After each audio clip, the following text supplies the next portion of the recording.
Police अधिकाऱ्यांना कळालं, सीपींना वगैरे, त्यांनी पण त्याच्यामध्ये बारकाईनं लक्ष घातलं आणि ह्या सगळ्या घटना घडत असताना त्याच्यातून ज्यावेळेस चौकशीला प्रारंभ झाला त्याच्यात 2 ऑफिसरनी त्याच्यामध्ये दिरंगाई दाखवलेली होती, त्यांच्यावर ताबडतोब ऍक्शन घेण्यात आली। त्याच्यानंतर ससून हॉस्पिटलमधले काही जण त्याच्यामध्ये दोषी लक्षात आढळले, त्यांच्यावर ऍक्शन घेण्यात आली। त्याच्यानंतर हसन मुश्रीफ तर त्यावेळेस परदेशामध्ये होते, परदेशातनं आल्यानंतर त्यांनी पण वैद्यकीय शिक्षण खात्याच्या अंडर हे ससून हॉस्पिटल येतं, त्यांनी पण त्याबद्दलची चौकशी केली। ती चौकशी केल्यानंतर त्यांनी स्वतः प्रेस कॉन्फरन्स घेऊन त्याबद्दलची सगळी माहिती दिलेली आहे। त्यांनी काही लोकांच्यावर ऍक्शन घेतली। एक्साईजचा संबंध येतो, एक्साईजचे मिनिस्टर शंभूराज देसाईंनी स्वतः प्रेस कॉन्फरन्स घेतली। त्यांनी एक्साईज डिपार्टमेंटला ज्या काही सूचना द्यायच्या त्या काय दिल्या त्यांनी कालच आपल्याला सगळ्यांना लक्षामध्ये आणून दिलं। सांगायचं तात्पर्य की ही गंभीर बाब जशी सर्वांनीच घेतली तशी सरकारने पण फार गांभीर्याने ही सगळी केस हातामध्ये घेतलेली आहे आणि त्याच्याबद्दलची कार्यवाही चाललेली आहे। रोज ह्याच्यामध्ये जसा जसा तपास पुढे जातो आणि जे कोणी दोषी असतील, जे कोणी त्याच्यामध्ये गिल्टी असतील त्यांच्यावर ऍक्शन घेतली जाते। मुलाला पहिल्यांदा सोडलेलं होतं, नंतर मुलाला पण त्या ठिकाणी अरेस्ट करण्यात आलं। त्याच्यानंतर त्याच्या बापाला पण अरेस्ट करण्यात आलं, त्याच्या बापाच्या बापाला पण अरेस्ट करण्यात आलं। त्याच्यामध्ये चौकशीमध्ये काहीतरी ब्लडच सॅम्पल बदललं असं त्या ठिकाणी पुढे आलं। त्याच्याबद्दल पण ब्लड सॅम्पल बदललं तर मग ब्लड कुणाचं होतं, काय होतं, या संदर्भामध्ये मला मीडियाला आणि मीडियाच्या माध्यमातून तमाम महाराष्ट्रातल्या जनतेला आणि तमाम पुणेकरांना सांगायचंय की आम्ही सारखे सारखे कॅमेऱ्याच्या समोर येत नाही, म्हणजे ह्याच्यामध्ये काहीतरी कुणाला तरी लपवाछपवी करायचं काम चाललं तर हे अजिबात नाही। ह्याच्यात फार बारकाईनं विरोधक त्याच्याबद्दल काय मुद्दा त्यांनी काढावा आणि कशा पद्धतीचे आरोप करावेत हा विरोधकांचा अधिकार आहे। मी त्याच्याबद्दल जास्त टीका टिप्पणी करू इच्छित नाही, पण या संदर्भामध्ये आपण जर बघितलं तर ही घटना घडल्यापासून आजपर्यंत रोज एक दिवस जसा पुढे जातोय तशा तशा या चौकशांमध्ये जे कोणी दोषी आढळतंय, दोषी लक्षात येतंय, त्यांच्यावर कार्यवाही त्या ठिकाणी चाललेली आहे। पुणेकरांची मागणी अशी आहे, एकाने उत्तर एकाने विचारा। स्थानिक आमदारांची माणसं त्या दिवशी सकाळी तिथे दिवसभर होती, सकाळपासून संध्याकाळपर्यंत होती आणि म्हणून त्यांच्याकडे एक शंकेनं एक मिनिट ते चौकशी करू द्या ना। काय आहे, आता मी पण बारामतीचा 32 वर्ष आमदार आहे। आम्ही कामामुळे मुंबईमध्ये असतो, पुण्यामध्ये असतो, आम्ही मतदारसंघात नसतो। जे आमदार आहेत ते बहुतेक मतदारसंघात असतात, शहरी भागातले पण आमदार मतदारसंघात असतात। त्यांच्या भागामध्ये जर एखादी गोष्ट घडली तर आमदाराला रात्री अपरात्री तिथं जावं लागतं। पाठीमागच्या काळामध्ये त्याच सुनील टिंगरेंच्या भागामध्ये एक स्लॅब का काहीतरी कोसळला होता, तुम्हाला आठवत असेल, आणि त्याच्यामध्ये काही जण निष्पाप लोक मृत्युमुखी पडली। ताबडतोब तो त्या ठिकाणी पोहोचला आणि त्याबद्दलची जे काही लोकप्रतिनिधी या नात्याने ज्या गोष्टी करायच्या असतात ते करतात। दुसरी गोष्ट, ज्यावेळेस आपल्यामध्ये पुण्यामध्ये पूर येतो किंवा आणखीन काही घटना घडतात त्याही वेळेस हे पुण्यातले बहुतेक लोकप्रतिनिधी ताबडतोब त्यांच्या कार्यकर्त्यांना, त्यांच्या सहकाऱ्यांना घेऊन त्या ठिकाणी पुढे येतात आणि त्याच्यामध्ये मदत करण्याचा प्रयत्न करतात, चौकशी करण्याचा प्रयत्न करतात। जे काही दोषी असतील त्यांच्यावर कारवाई करा अशा पद्धतीनं ते त्या ठिकाणी सांगतात। ही घटना घडली, रात्री उशिरा घडलेली आहे। उशिरा बहुतेक जण आपण सगळेजण झोपलेला असतो, त्यांना कुणाचा तरी फोन आला। आता फोन कुणाचा आला, काय आला, त्यांनी त्याच्याबद्दल सांगितलेलं आहे आणि त्याच्यातनं तो पोलीस स्टेशनमध्ये आला आणि पोलीस स्टेशनमध्ये त्यांनी ती सगळी गोष्ट पाहिली। त्यांनी कुठंही कुणाला पाठीशी घाला अशा पद्धतीनं सांगितलं नाही। त्या संदर्भामध्ये कुणीही, आता काही जण तर माझ्यावरच घसरले। वास्तविक तुम्ही सगळे मीडिया मला ओळखता, मला माझ्या जवळच्या कार्यकर्ता चुकला आला तरी मी तिथं जर तो चुकीचं वागलेला असेल, कायदा हातामध्ये घेण्याचा प्रयत्न त्यांनी केलेला असेल तर मी स्वतः जाहीर भाषणामध्ये पण सांगतो आणि अधिकाऱ्यांना पण सांगतो, संबंधितांना टायरमध्ये घ्या, जे काही नियमानिक कारवाई असेल ती त्या ठिकाणी करा। याबद्दल शेवटी आमदार म्हणून, मंत्री म्हणून किंवा लोकप्रतिनिधी म्हणून ज्या ज्या काही गोष्टी असतात त्या त्यांच्या कानावर आल्यानंतर असं कोणी केलं का की याच्यामध्ये ते प्रकरण दाबायचा प्रयत्न केला, घटना घडल्यानंतर ते काय ते तुमचं गुन्हा दाखल करण्याच्या करता जी कारवाई पोलिसांनी करायला पाहिजे ती करून दिली नाही वगैरे असं काही झालेलं नाही. सगळी गोष्ट ज्या त्या पद्धतीनं झालेली आहे. परंतु ह्याच्यात काही वेगवेगळ्या डिपार्टमेंटचे लोकांनी चुका केल्या. ह्या चुका लक्षात आल्यानंतर चौकशीमध्ये त्यांच्यावर जी कारवाई करायला पाहिजे होती त्या त्या डिपार्टमेंटच्या वरिष्ठांनी ती कारवाई केलेली आहे. तुम्हाला कुठले मल्टिपल कॉल्स आलेत वगैरे आणि तुम्ही सीपींना काहीतरी खूप मी call केले एक म्हणे मिनिट, असं काहीतरी. मी सीपींना वरचेवर फोन करत असतो काही ना काही कामाच्या निमित्तानं. ह्या केसमध्ये मी सीपींना फोन केलेला नाही, कारण माझं सीपींचं केस झाली किंवा त्याच्यानंतर मी होतो कुठं मी सीपींना सांगितलेलं नाही. मी सीपींना सांगितलं असतं तर मी बोललो असतो ना की मी सीपींना फोन, आणि जर मी यदा कदाचित फोन केला असता तर मी काय सांगितलं असतं की अशा अशा पद्धतीनं पुण्यामध्ये घडलेलं आहे, जे कोणी दोषी असतील त्यांच्यावर कारवाई करा, दोषी असणाऱ्यावर कारवाई करा, हे सरकारमधल्या लोकप्रतिनिधींचं सांगणं कामच आहे. पण दादा दुसरा एक प्रश्न होता की तुमचे आमदार दिलीप मोहिते जे आहेत ज्या पद्धतीनं प्रांताधिकाऱ्यांच्यावर दबाव आणतायत, काल त्यांनी शेवटी नाही आत्महत्या करू असं त्यांनी सांगितलं. एक मिनिट थांबा. ती जर पूर्ण हिस्ट्री तुम्ही बघितली तर त्याच्यामध्ये स्वतः कलेक्टरांनी पण सांगितलं काय झालं ते. तुम्ही कारण नसताना प्रत्येक वेळेस एखादा अधिकारी बोलला म्हणजे त्या अधिकाऱ्याचं खरं आणि आमदाराचं खोटं असं कसं तुम्ही समजता. एक मिनिट तसं नाही.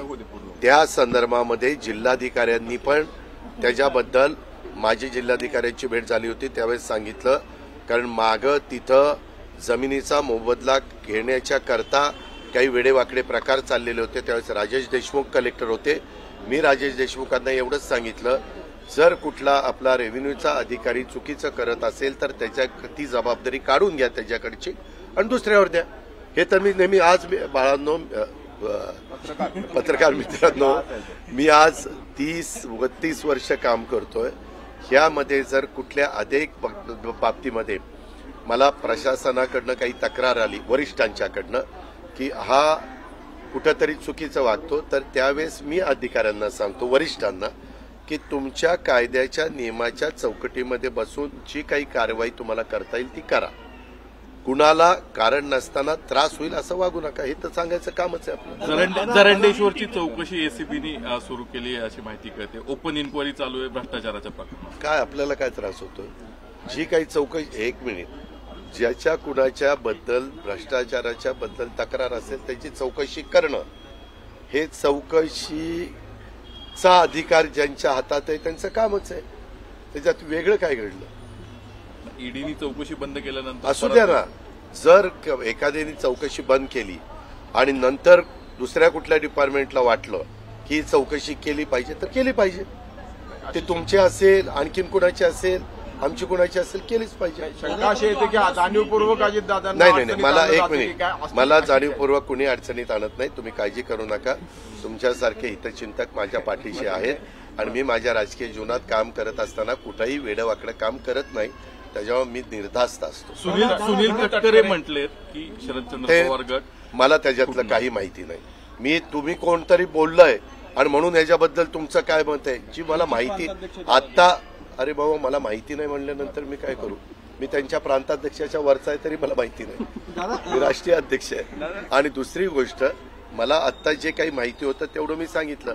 तरी देखील कधी कधी आम्हालाही वाईट वाटतं. आता मी गाडीतनं उतरतोय आणि कोणतरी मीडियाची एक व्यक्ती, दादा बोला. अगं थांब ना, ज्याचं काम आहे 9 वाजता उद्घाटन आहे, बोर्ड लागलेला आहे, त्यांची सगळी लोक आलेली आहेत, महिला आलेल्या आहेत. त्याच्यानंतर मी तुम्हाला एक मिनिट थांबा रे. काय एवढे पळून नाही चाललो, सगळ्याची उत्तरं देतो. आपलं काही आपण चुकीचं केलेलं नाही, त्याच्यावर काही घाबरायचं कारण नाही. त्याकरता मी ठरवलेलं होतं खाली आल्यानंतर तुमच्याशी बोलायचं आणि त्याच्यातनं पुढे जायचं. आमदार सुनील टिंगरेंचा जो विषय आहे, ज्या दिवशी अपघात झाला त्या दिवशी पोलीस स्टेशनला गेले. त्यांनी खरं तर जे जखमी आहेत त्यांची चौकशी करणं अपेक्षित होतं. असं न करता ते पोलीस स्टेशनला गेले, त्याच्यामुळे त्यांच्यावर संशय व्यक्त केला. एक मिनिट, जखमी तिथं कुणीच नव्हतं. जखमी कुणीच नव्हतं. आपण अतिशय चुकीचा प्रश्न विचारताय.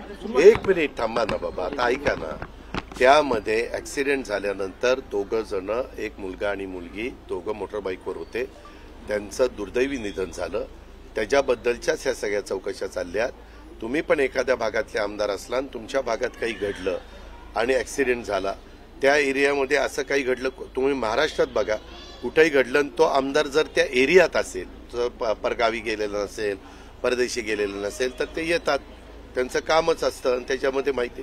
त्याच्यात असं झालं का सुनील टेंगरेंनी ते प्रकरण दाबण्याचा प्रयत्न केला, असं काही झालंय का? तसेच आरोप नाही, आरोप होतात ते आरोप बिनबुडाचे आहेत. तावरेंची ते नियुक्ती शिपारीवर ऐका ना, शिफारशीवरून झाली होती. त्याच्यामध्ये अनेक आमदारांना अनेक जण भेटत असतात.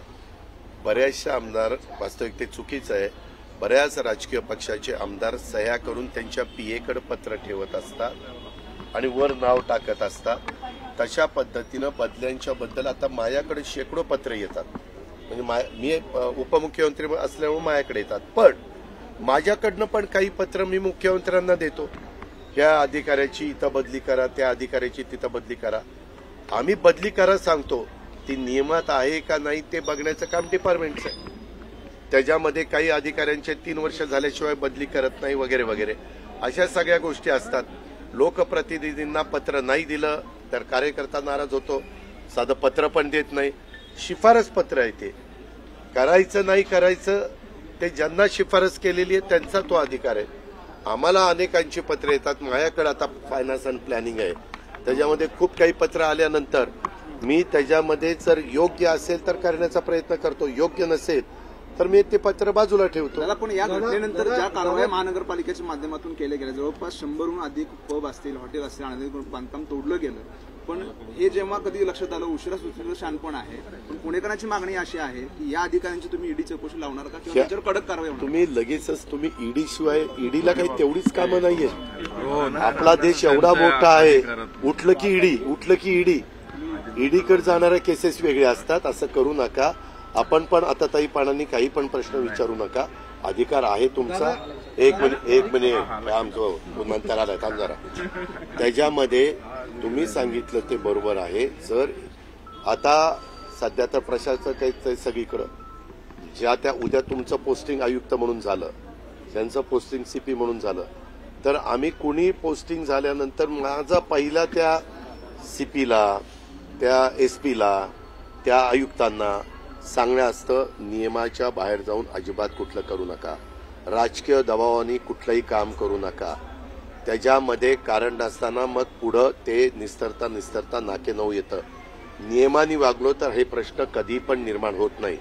आता पण ह्या केसमध्ये आपण बघताय, ह्यामध्ये जे कोणी संबंधित आहे त्याच्यामध्ये तुम्ही म्हणाला की त्यांच्या आईला पण काहीतरी घेतलंय, याचा अर्थ तिथं पण ब्लडच्या संदर्भात काहीतरी तक्रार असेल आणि ते चौकशीमध्ये निष्पन्न झाले असेल. त्याच्यामध्ये रोज आम्ही एवढंच सांगतो की चौकशी अतिशय पारदर्शकपणे करा. कुणाचाही तिथं हस्तक्षेपाला वाव ठेवू नका आणि कुणाच्याही दबावाला बळी पडू नका, कारण ही मॅटर आता जनतेची मॅटर झालेली आहे. दादा, छगन भुजबळांचं जे काही सातत्याने जे वक्तव्य येत आहेत, महायुतीमध्ये संभ्रम निर्माण करणारे आहेत, अशा पद्धतीने अजिबात संभ्रम निर्माण आमच्यात होत नाही, काळजी करू नका. दादा, तुम्ही गुटखा बंदी केली होती, आर पाटलांनी डान्स बार बंदी केली, दारूबंदी या पार्श्वभूमीवर पब असेल, बार असेल, डान्स बार असेल, सगळं मूळ दारू आहे, तर राज्यात दारूबंदीचा विचार व्हावा असं वाटतं तुम्हाला? ह्या संदर्भातला निर्णय सरकार घेत असतात. आजपर्यंत जेवढी सरकार आली त्याच्यामध्ये कुणीही दारूबंदीचा निर्णय त्या ठिकाणी घेतलेला नाहीये. काही जिल्ह्यामध्ये आपण बंदी केली, उदाहरणार्थ वर्धा, उदाहरणार्थ चंद्रपूर, असे काही जिल्ह्यामध्ये बंदी त्या ठिकाणी झाली. त्याबद्दलचा निर्णय हा धोरणात्मक असतो.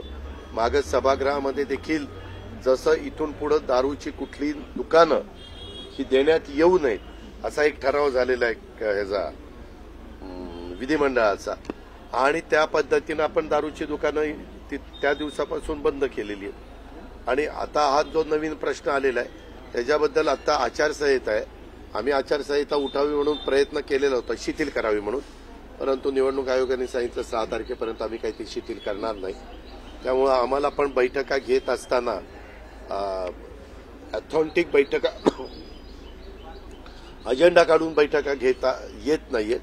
परंतु आम्ही माहिती तर टँकरचं कसं चाललंय, टँकर व्यवस्थित पिण्याच्या पाण्याचे मिळत आहेत का, कुठं काही चाऱ्याच्या संदर्भातले काय प्रश्न आहे, कुठं अवकाळी पाऊस पडला, वादळी वारं आलं, त्याच्यात काही नुकसान झालं, त्याचे पंचनामे झालेत का, बियाणं लोकांना मिळत आहे का, खतं मिळत आहेत का, खरीप पूर्व जी तयारी करायची असते क्रॉप लोन वगैरे ते मिळतंय का, अशा प्रकारचा आढावा मुख्यमंत्री त्या ठिकाणी घेत आहेत आणि त्याच्याबद्दलची आमची पण कारवाई, मी पण मंत्रालयामध्ये बसून न कुठला आचारसंहितेचा भंग होता ज्या ज्या गोष्टी करता येतील त्या करण्याचं काम आम्हा लोकांचं चालू आहे। दादा एक शॉर्ट में हिंदी में जाना चाहिए, क्या सरकार को बदनाम करने की कोशिश इस केस में हो रही है? आपको ऐसा लगता है जिस तरह से जो है पूरे आपके अपोजिशन में जो करना है अपोजिशन का काम चालू है, लेकिन आपने देखा होगा शुरू से ही मेरे ख्याल से घटना हुई रात को 2, 2:30, 3 बजे शायद,